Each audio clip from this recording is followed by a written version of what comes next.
USCIS out there to get you? Well, they might, okay? Can you find yourself back in removal proceedings after being issued a green card? The answer is yes, you can, depending on what you have done wrong, okay? In this video, we are going to be talking about those two questions. My name is Bijou Ngwanda.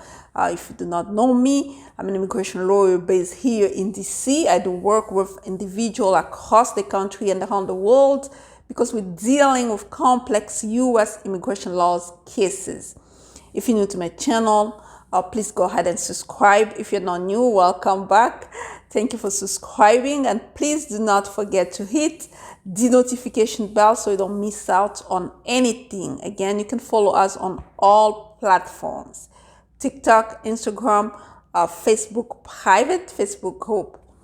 Let's get right into the topic. What's going on is that while someone has been put back in removal proceedings after being issued a green card, this is like going backward, really, right? So what happened was the person applied for asylum with USCIS. The person went to interview. After waiting for this long period of time, right? The person get the interview and go to the interview. The person does everything right and gets granted asylum. You know, with asylum, once you have been granted asylum, you have to wait at least a full year before you apply for a green card. Then the person waited again another 1 year, then apply for the green card, then waited for the green card. Remember, with asylum, green card, especially the Texas Center, it takes at least like 3 years or 4 years, right? So in total, the person has been waiting in this country for 8 years. Then the person gets granted asylum, the green card has been issued. Then, big mistake, the person goes home. Remember that when someone applies for asylum, basically they're claiming that there's a well-founded fear of persecution, right, either past, present, or future, in the country of origin or the country where they last resided. Therefore, they cannot go back because of that fear.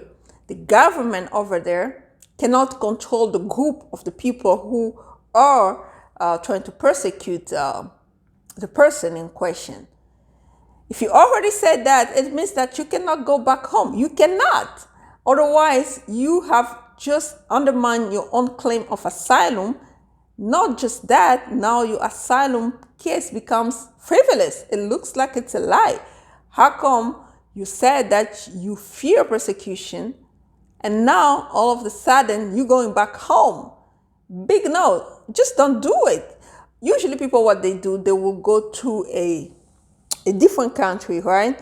And then settle there and then invite their family members to come to their country. Or they have to have a particular reason that will convince USCIS, and that reason that does not really undermine the claim of asylum, which is rare. So in other words, just don't do it. Don't go home with the green card. You might wait until you get your U.S. citizenship, then go home.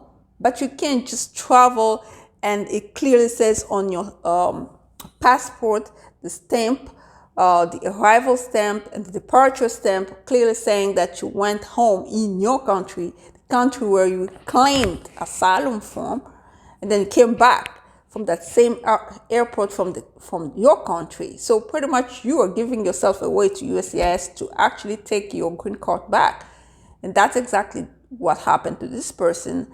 And now they find themselves again in removal proceedings, try to defend, first of all, now the claim of asylum and the green card in question. Okay, so now what are we gonna do?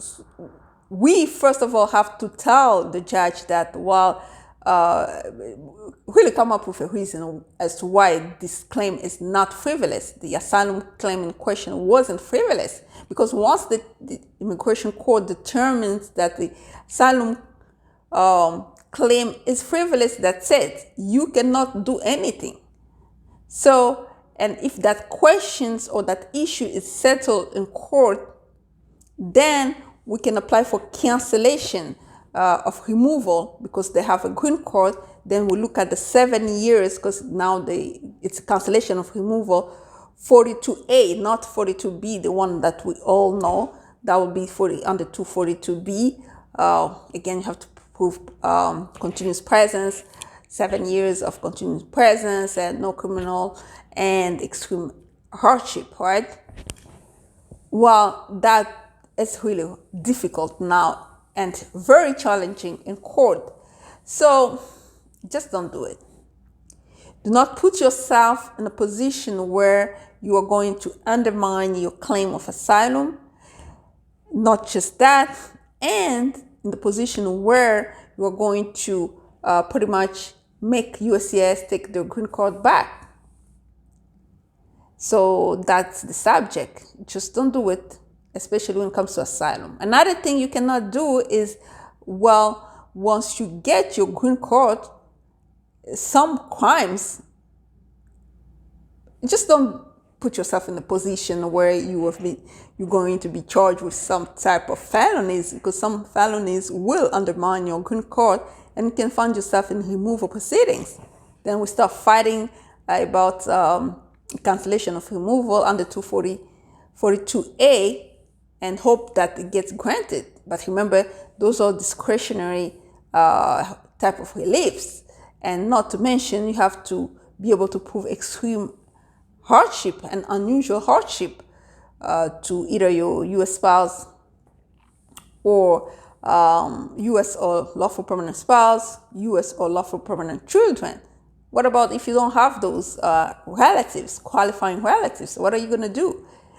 So just don't do it. Don't put yourself in that position where USCIS will get you, because USCIS is out there really to get you if you mess up with them. Another thing is failure to disclose. You see, with those failure to disclose cases, friend, those cases can get really ugly. Not just when it comes to applying for naturalization. That's when they go back and start investigating on your green card, how you got it. It all starts with you, right? What are you doing wrong? Because sometimes we just like to put the blame out there, but the question is, what are you doing wrong? If you don't know what you should do when you had an asylum case, whether the case was closed or the case was, whether you got your green card based on that's asylum, well, you need to consult. Consult. 202-751-2180.